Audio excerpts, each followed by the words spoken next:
Very soon I'll be on an international journey by the grace of God. I know that. Even if you don't like me, you're not saying amen to it, it's going to happen. By the grace of God. But the first time I had an opportunity to board a flight just to Kano, I understood that I didn't just walk up to the airport and say, I want to enter into the plane. I booked a flight ahead. Do you know, most times, I don't know, for those in the aviation sector, before you can board a flight, you must have booked the flight ahead. Am I right? You can't just go there and say, just like the way we stop buses on the road, and say, please wait, let me go with you.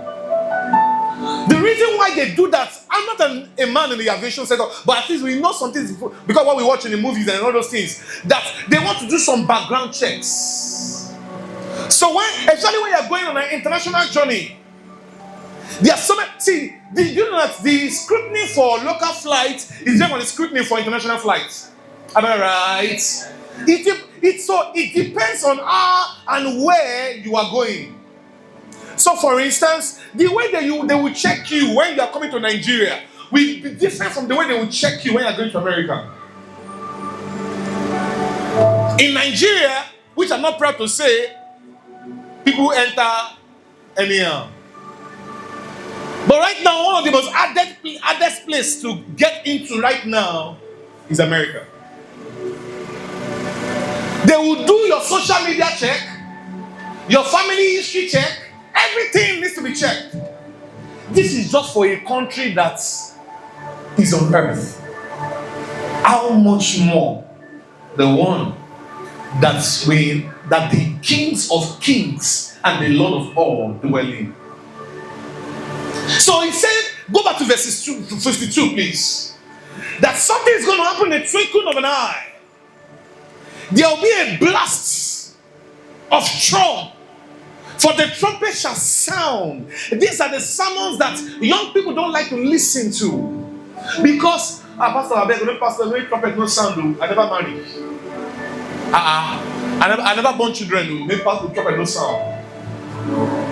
But let me tell you, sir, whether you like it or not, a day is going to come that those who do not receive Christ, see, those of you that they beg to come to church, a day is going to come that you will come to church and you won't find us here any longer. But pastor, do you mean that if you don't come to church, I don't make heaven? No, I'm not saying that. But I know the instruction of God says, do not neglect the assemblies of the brethren. So those of us that are coming committedly, not because, see, a lot of us have been going to church committedly, not because we are pastors. Especially when we receive Christ. Listen, how does a Christian that is born again do it? Sit down on Sunday morning, say, I'm not going to church today. How do you do it? How do you do it?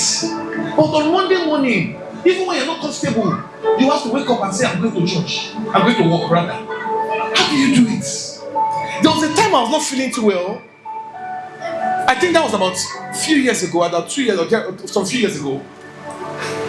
Some of us will remember that I wore one blue, what they call them, cardigan. That morning I was very, very weak in the body. I justifiably not supposed to come to church. Nobody will hold me down to it. But thank God for my wife.